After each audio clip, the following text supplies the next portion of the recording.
shit. Man, oh man, not good. You can. His style, mixed martial arts. He weighed in at 80 kilograms. Give it up for Babaji Shah.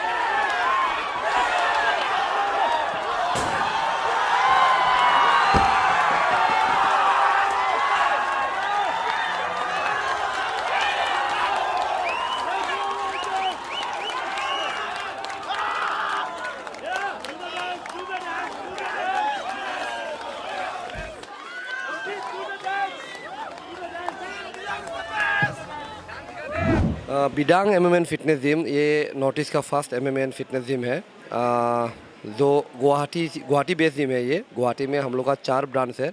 अभी ये 5th branch जो है हम लोग ने ये अरुणाचल में खोला है। ये फर्स्ट ब्रांच है अरुणाचल में। एंड हम लोग बेसिकली एमएमए एंड फिटनेस का ट्रेन करते हैं। एमएमए प्रोफेशनल एमएमए फाइटर्स को भी हम ट्रेन करते हैं, सेल्फ डिफेंस के लिए भी हम ट्रेन करते हैं, और जो फिटनेस के लिए भी हम लोग ट्रेनिंग करवाते हैं।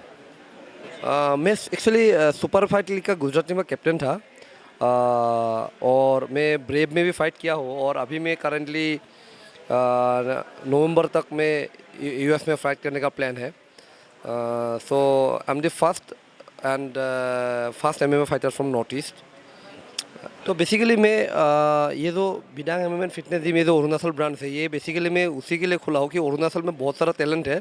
क्योंकि मेरा जो गुवाहाटी में जिम है वहाँ पे बहुत सारा लोग अरुणाचल से ट्रेनिंग करने के लिए जाते हैं, और वो अच्छा परफॉर्म कर रहा है। सो मेरा आइडिया ये है अभी कि अरुणाचल में जिम खोलने का प्लान यही था कि अरुणाचल में टैलेंट बहुत ज़्यादा है और उन लोगों को एक प्लेटफॉर्म चाहिए। सो ये Bidang MMA and fitness gym Arunachal Pradesh, इसकी थ्रू मैं अरुणाचल का जो फाइटर्स था उन लोगों को प्लेटफॉर्म देना चाहता हूँ। Thank you sir. Thank you. Thank you. Hello everyone, myself Pawan Chaudhary, founder of Bidang MMA Fitness Gym. First of all, I want to thank to Karwak sir and Yukon sir, Basar sir and Ashwin sir for love and support. And many congratulations to Mr. Basar family for the first branch of Bidang MMA Fitness Gym in Aurangabad.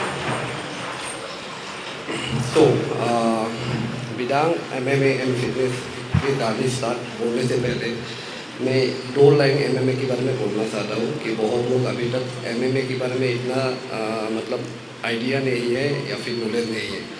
क्योंकि MMA India में थोड़ा let start हुआ है, and but it's growing sports. जैसे एक ज़माने में WWE, WWF बहुत पॉपुलर था, तो आज की डेट में जो यंगस्टर्स है उसका जो सबसे फेवरेट गेम है, सबसे फेवरेट स्पोर्ट्स है, वो एमएमए है। सो एमएमए में सबसे बेनिफिट ये है कि फर्स्ट ऑफ ऑल कैरियर बनाने के लिए एक अच्छा स्पोर्ट्स है। सो बहुत लोग मेरे को नॉर्मली पूछते हैं, कभी भी मैं ये भी बोलता हूँ कैरियर के बारे में कि एमएमए ओलंपिक्स में नहीं है तो कैसे कैरियर बन सकता है। एमएमए में प्रो बॉक्सिंग भी ओलंपिक्स में नहीं है, बट ओलंपियन से ज़्यादा प्रो बॉक्सर्स लोग ज़्यादा अर्न करते हैं। It's all about money. So ultimately in the day हम ये देखने कि कोई भी स्पोर्ट्स करके या फिर कोई भी एक स्पोर्ट्स के साथ लंबा टाइम एक लाइफ का एक टाइम स्पेंड करने के बाद मेरे को क्या अचीव हुआ मेडल और सर्टिफिकेट को छोड़ के। सो एमएमए वैसे ही है, it's like a pro fights. So यहाँ पे कैरियर बनाने के लिए बहुत इजी है। So number 2 fitness. So MMA में हम लोग जो फिटनेस अचीव करेंगे, मेरा 25 इयर्स का एक्सपीरियंस है, और मुझे आज तक ये कभी फील नहीं हुआ कि एमएमए में जो फिटनेस है वो फिटनेस दूसरा कोई स्पोर्ट्स हमको बीट कर सकता है। It's unbeatable. जो स्पीड, जो MMA में जो स्ट्रेंथ चाहिए, जो इंड्योरेंस चाहिए, जो स्पीड चाहिए, वो दूसरे स्पोर्ट्स में ज़रूरी नहीं है, इसीलिए इतना ट्रेन नहीं करते. But we MMA fighters, we train really very hard for like endurance, speed, muscle training. So fitness के लिए भी MMA एक बहुत अच्छा आइडिया है. एंड नंबर 3 जो है सबसे इम्पोर्टेंट आज की डेट में है सेल्फ डिफेंस. नॉर्मली दूसरा मार्शल आर्ट में क्या होता है, मैं भी दूसरे मार्शल आर्ट बैकग्राउंड से हूँ.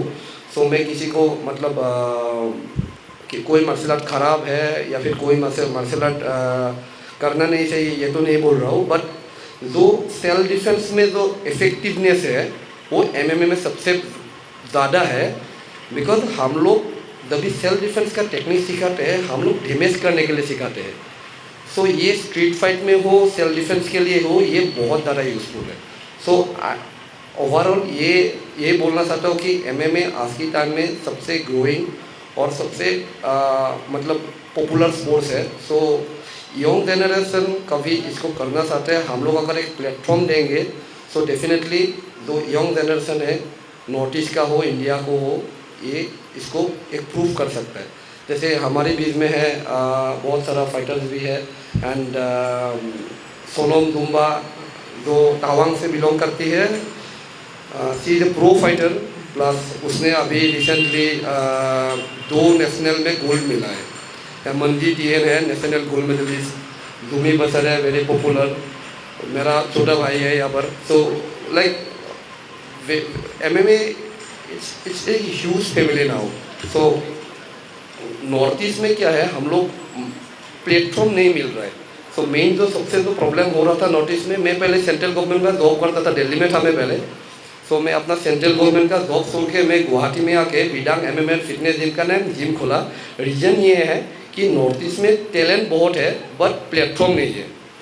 सो फर्स्ट मैंने गुवाहाटी से स्टार्ट किया, तो बाद में मैंने देखा कि गुवाहाटी में जितना भी मेरे पास ट्रेनी है, जितना भी स्टूडेंट है, 25 to 30% जो स्टूडेंट है वो लोग अरुणाचल से आते हैं, बोमदिला से आते हैं, तवांग से आते हैं, ईटानगर से आते हैं.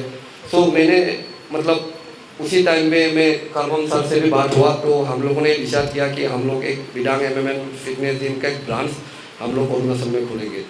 सो काफ़ी थोड़ा टाइम लग गया, कोविड ने भी हम बहुत बीच में टाइम वेस्ट किया कोविड के लिए भी हम, मगर फाइनली आज हम इधर है इन बिडांग MMA फिटनेस जिम नीलकुली ब्रांच में. एंड सो यहाँ पे जितना भी यंगस्टर्स है, अरुणाचल में जितना भी यंगस्टर्स है, मैं उसको यही मतलब बोलना चाहूँगा कि आप लोग कोई भी स्पोर्ट्स खेलो, एक मतलब एक डिसिप्लिन होना चाहिए. कोई भी एक स्पोर्ट्स के थ्रू आप खुद को एस्टेब्लिश कर सकते हो. और स्पेशली MMA आप में अगर टैलेंट है, डेफिनेटली मैं आपको एक इंटरनेशनल प्लेटफॉर्म दिलाने का कोशिश कर सकता हूँ. मगर ये आपको क्या करना, वो अच्छे से ट्रेन करना पड़ेगा और आपको हार्ड वर्क करना पड़ेगा. जैसे अभी जितना भी फाइटर्स है नॉर्थ अरुणाचल का, वो लोग बहुत हार्ड वर्क कर रहे हैं, बहुत मेहनत कर रहे हैं, उस हिसाब से उन लोगों को रिजल्ट मिल रहा है. सो मुझे इतना ही बोलना है खाली. थैंक यू सो मच सबके लिए. ये सपोर्ट एंड लव जो है वो बनाए रखिए. And it's a new sports but it's fantastic sports. So इसमें क्या है, जो न्यू जनरेशन है वो एक्चुअली इमोशनली भी अटैच हो चुका है. सो आप लोग प्लीज़ सपोर्ट कीजिए. डेफिनेटली ये एक दिन बहुत अच्छा प्लेटफॉर्म दिलाएगा अरुणाचल के यंगस्टर्स को. Thank you.